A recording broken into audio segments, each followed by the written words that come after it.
को बहुत धन्यवाद करती हूँ, उनसे बहुत थैंक यू कहती हूँ कि उन्होंने मेरे पति की मौत का बदला लिया है। मैं सलाम करता हूँ अपने देश की सेना को और धन्यवाद अर्पित करता हूँ अपने देश के माननीय प्रधानमंत्री जी को, जिन्होंने देश की 140 करोड़ जनता के मन की बात को समझा। शुभम की आत्मा को आज सच्चे तौर पे आज शांति मिली है, आत्मा को शांति मिली होगी। जहाँ पे भी आत्मा होगी उसने शांति का अनुभव किया होगा। मुझे विश्वास था कि हमारे माननीय प्रधानमंत्री मोदी जी हमारी भावनाओं का, हमारे जो हम लोग के दुख के दौर से गुजर रहे उन भावनाओं का आदर करेंगे। प्रतिशोध की आग ज्वाला धधक रही थी, आज उसको निश्चित रूप से शांति मिली है। बहुत धन्यवाद करती हूँ, उनसे बहुत थैंक यू कहती हूँ कि उन्होंने मेरे पति की मौत का बदला लिया है। तो उन्होंने कहा कि हमने सरकार तक पहुंचाई और सरकार ने उसका बदला लिया और आज उनकी धन्यवाद कहूंगी। मैं बहुत छोटी हूँ, उन्हें कुछ भी कहने या नहीं कहने वाली, लेकिन हाँ, जिस तरीके से हमारे पूरे परिवार को उन पे विश्वास था, उन्होंने उसी तरीके से जवाब देके हमारे विश्वास को कायम रखा है। And I am really thankful. जिस तरह से आपसे आतंकी में बात की। बिल्कुल सर, असली श्रद्धांजलि, और शायद वो आज जहाँ पे भी है, आज वो शायद थोड़ी शांति में होगा। आज मैं रात 2 बजे से लगातार देख रहा हूँ और मैं सलाम करता हूँ अपने देश की सेना को और धन्यवाद अर्पित करता हूँ अपने देश के माननीय प्रधानमंत्री जी को, जिन्होंने देश की 140 करोड़ जनता के मन की बात को समझा, दिल के दर्द को समझा, उसके दर्द को समझा, उसके गुस्सा को समझा। और जिस तरह हमारी सशक्त सेनाओं ने अदम्य साहस और शौर्य के साथ पाकिस्तान में पल रहे आतंकवाद का विनाश करने का काम किया है, उसके लिए मैं सलाम करता हूं, मैं धन्यवाद अर्पित करता हूं हमारे देश की सरकार को। आज कहीं न कहीं जो शुभम की जिस तरह से शहादत पहलगाम, जी आज कहीं न कहीं शुभम को एक असली श्रद्धांजलि और एक कहा जाए शांति मिली। जी हाँ, बिल्कुल। आज हमारा परिवार जो इतने दिन से गम में था, आज हमारे परिवार ने रात के 2 बजे से कुछ हल्कापन महसूस किया है। जो दिल में हमारे दर्द था, उस दर्द में हमारे मलहम लगा है और निश्चित तौर पर मुझे ऐसा महसूस हुआ है कि शुभम की आत्मा को आज सच्चे तौर पे आज शांति मिली है, आत्मा को शांति मिली होगी। जहाँ पे भी आत्मा होगी उसने शांति का अनुभव किया होगा कि आज जिस तरह उसने देश के लिए बलिदान दिया था, उसका आज बलिदान व्यर्थ नहीं गया है। क्या कहना चाहेंगे सेना के लिए और सरकार? सेना के लिए तो मैं बारंबार सेना को मैं सलाम करता हूं, मैं धन्यवाद देता हूं हमारे देश के तीनों सशक्त सेनाओं के वीर जवानों को, जिन्होंने देश की रक्षा के लिए, देश की अस्मिता के लिए अपने धर्म का पालन करते हुए पाकिस्तान में बैठे हुए आतंकवादियों के आकाओं को विध्वंस करके विनाश कर दिया है उन राक्षसों का। मैं सेना को बारंबार सलाम करता हूं और मुझे उम्मीद है कि आने वाले समय में भी अगर किसी तरह की गलत हरकत पाकिस्तान ने करने की कोशिश की तो विध्वंस कर देंगे, विनाश कर देंगे उस आतंकवाद के आका को।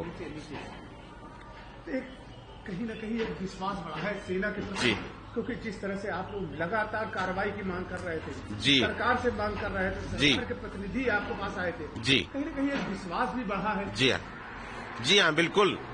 मैं पहले दिन से सरकार से, माननीय देश के माननीय प्रधानमंत्री जी से मांग कर रहा था कि छोटी मोटी कार्रवाई से नहीं, मिलिट्री ऑपरेशन, सेना की कार्रवाई से ही इस तरह के राक्षसों का, इस तरह के दुष्टों का विनाश करके ही आतंकवाद पे काबू पाया जा सकता है। क्योंकि जिस भाषा को ये लोग समझते हैं, जिस भाषा में उनको जवाब देना चाहिए, आज उस भाषा में हमारे देश के प्रधानमंत्री जी ने जवाब दिया है, हमारे देश की सशक्त सेनाओं ने उनको जवाब दिया है। आज उन्होंने आतंकवाद के समूल नाश का शुरुआत कर दी है और निश्चित तौर पर मेरा मानना है कि अब आतंकवाद का समूल नाश ही करेंगे हमारे प्रधानमंत्री जी। आतंकवाद बिल्कुल बर्दाश्त नहीं है किसी भी मुल्क में, किसी भी देश में, चाहे वो हमारा देश हो या कोई और देश।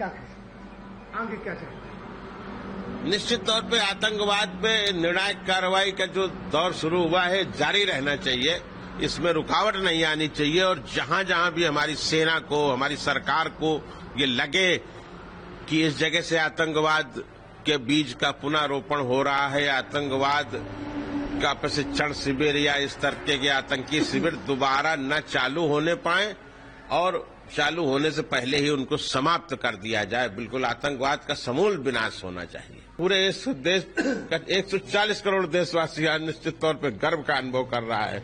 आज उसकी पीड़ा में मलहम लगा है, आज उसके दर्द, उसके जख्मों में मलहम लगाने का काम किया है हमारे देश के माननीय प्रधानमंत्री जी ने, माननीय गृह मंत्री जी, माननीय रक्षा मंत्री जी। मैं सबको बारंबार धन्यवाद देता हूं और बारंबार अपने देश की सशक्त सेनाओं, सशक्त सैनिकों को सलाम करता हूं, उनके साहस के लिए, उनकी वीरता के लिए और उनके धर्म रक्षा के लिए, देश और राष्ट्र की रक्षा के लिए। जब 22 अप्रैल को हमारा बच्चा शहीद हुआ वहाँ पे, तब भी हमने ऐसा कहा था, हमारे बच्चे के साथ जो बाकी के जितने भी लोग शहीद हुए, तभी मैंने कहा था कि नहीं, एक अब क्रांति आएगी हमारे देश में। और मुझे विश्वास था कि हमारे माननीय प्रधानमंत्री मोदी जी हमारी भावनाओं का, हमारे जो हम लोग एक दुख के दौर से गुजर रहे हैं, उन भावनाओं का आदर करेंगे और आतंकवाद के समूल नाश के लिए वो निश्चित रूप से बहुत कठोर कदम उठाएंगे।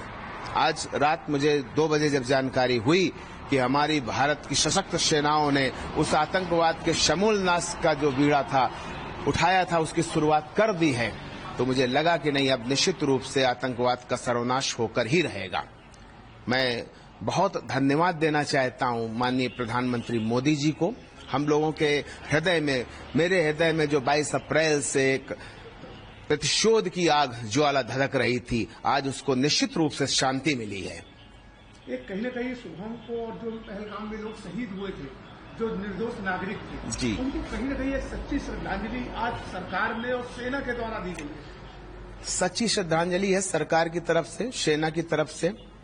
और मुझे ऐसा लगता है कि नहीं, आज हमारा बच्चा जहां भी होगा, उसकी मृत आत्मा जहां भी होगी, आज बहुत शांति और सुकून महसूस कर रही होगी। उसे बड़ी खुशी होगी, उसे बड़ा गर्व होगा हमारी देश की सेनाओं पर, हमारे माननीय प्रधानमंत्री मोदी जी पर। क्या चाहते हैं आगे से और सरकार से क्या मांगे, किस तरह की कार्रवाई आगे और होनी चाहिए? देखिए, हमारी सेना का जो कीर्ति है, पताका है ना, वो पूरे इतिहास उठाकर देखिए, पूरे विश्व में वो कीर्ति पताका फहरा रही है। आने वाले समय पर आतंकवाद के समूल नाश की वो कीर्ति पताका पूरे विश्व, पूरे ब्रह्मांड में फहराएगी। माननीय प्रधानमंत्री मोदी जी का मैं बहुत धन्यवाद करना चाहता हूं और मैं आगे ऐसा चाहता हूं कि जब तक ये आतंकवाद पूरी तरीके से समूल नष्ट न हो जाए, तब तक ये कार्रवाई नहीं रुकनी चाहिए। मेरा पहले भी ये कहना था कि इसके लिए चाहे जितना बड़ा युद्ध लड़ना पड़े, लेकिन इस बार निर्णायक जंग होनी ही चाहिए।